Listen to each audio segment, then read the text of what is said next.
मेरा प्रश्न सीधा था, लेकिन बड़ा गोल मटोल जवाब दिया गया है। मेरा प्रश्न था कि क्या यह बात सही है कि किसानों द्वारा खरीदे गए फसलों की राशि का भुगतान किस्तों में किया जाता है, और यदि किस्तों में किया जाता है और भुगतान में देरी होती है तो क्या ब्याज सहित राशि का भुगतान सरकार करेगी?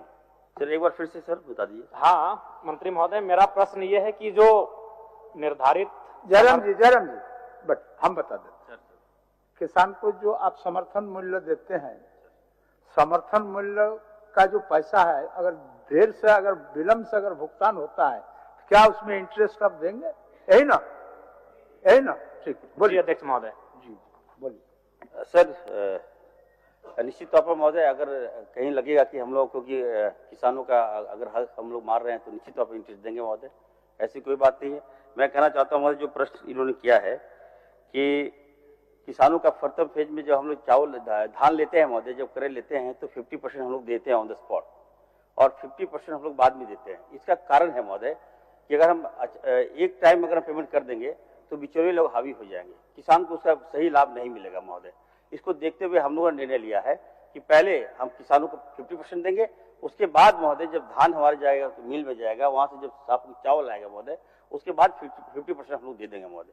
तो सरकार अच्छा काम करना चाहती है महोदय, हमारी सरकार किसानों की सरकार है महोदय, मुख्यमंत्री जी का सोच यही है महोदय। और जयराम जी, मंत्री महोदय, जब माननीयों का वेतन एक मुश्त एक किस्त में आता है तो किसानों को अगर आप किस्तों में देंगे तो किसानों का परिवार, उनकी आर्थिक स्थिति, उनके जो फसल का मूल्य है उसी पे निर्भर करता है। अतः हमें लगता है कि विभाग को दुरुस्त करने की आवश्यकता है। अगर खामियां आए तो उन्हें दुरुस्त करें, क्योंकि एक किस्त में अगर उनको मूल्य दिया जाएगा तो बेहतर होगा। और प्लस जो आपका पैक्स और लैम्स का मामला है, हम यहाँ बैठकर, चूंकि आपकी फाइलों को ऐसी कमरों में जवाब को उत्तर दिया जाता है, लेकिन धरातल पर अगर आप देखेंगे तो बिल्कुल ठीक इसके विपरीत है जो आप जवाब दे रहे हैं महोदय। पूरक पर आइए, पूरक। देखिए मेरा पूरक यही अध्यक्ष महोदय कि एक मुश्त में एक किस्त में सरकार विचार रखती है।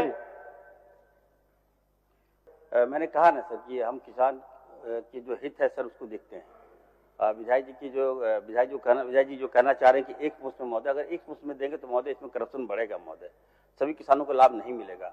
हमारा झारखंड है महोदय, आदिवासी ट्रैवल है महोदय, ये लोग जाएंगे तो वहाँ बिचौलिए लोग लेके जाएंगे, उनका पता चला धान भी दिए पैसा भी नहीं मिला महोदय। तो हम लोग देखते हैं, वेरीफाई करते हैं कि सही जगह मिला कि नहीं मिला पैसा। इसलिए महोदय ये हमने क्राइटेरिया तय किया है। अगर विधायक जी को पर्टिकुलर किसी किसान को चाहिए हेल्प देने के लिए तो मैं उसको दिलवा दूंगा महोदय। ठीक है, बस मंत्री महोदय स्वीकार कर रहे हैं कि इससे करप्शन। एक मिनट, आपका माननीय मुख्यमंत्री जी इच्छा व्यक्त किए हैं संतुष्ट करने के लिए। माननीय जयराम मातो जी का जो सवाल है, सवाल बहुत स्पष्ट है, थोड़ा शायद मंत्री जी इसको क्लियर नहीं कर पा रहे हैं। अध्यक्ष महोदय, जो धान क्रय करने का जो प्रक्रिया है राज्य सरकार के अंतर्गत, वो जो उठाव करती है और उसके बदले जो सरकार के माध्यम से किसानों को पैसे दिए जाते हैं, वो इस आधार पर अध्यक्ष महोदय की एक रोटेशन सिस्टम है, राज्य के अंदर राइस मिलों का एक कैपेसिटी है, उस हिसाब से उठाव भी होता है और मिलिंग भी होती है, फिर वो बाजार में आता है या गरीबों में बढ़ता है। उसके बाद ये एक कंटिन्यूअस प्रोसेस है। जगह नहीं होने की वजह से उठाव भी कभी देरी से होती है और राइस नहीं बनने की वजह से मिल में ये प्रोसेस कंप्लीट नहीं होने से उनको पैसे भी नहीं मिलते हैं। तो ये कंटिन्यूअस प्रोसेस है और ये चलता रहता है। हाँ, ये बात है कभी कभी किसी वर्ष किसी में अधिक समय लग जाता है, किसी जिले में किसी में समय पर मिल जाता है, तो ये फेज वाइज ही चलता है अध्यक्ष महोदय। हाँ, ये बात जरूरी है, ये फेज वाइज को खत्म करने की दिशा में राइस मिल की संख्याएं बढ़ाई जा रही है और जितना अधिक राइस मिल यहाँ लगेगा अध्यक्ष महोदय, उतना तेजी से उठाव भी होगा और समय पर लोगों को पैसे भी मिल जाएंगे। चलिए, माननीय सदस्य हेमलाल मुर्मू जी।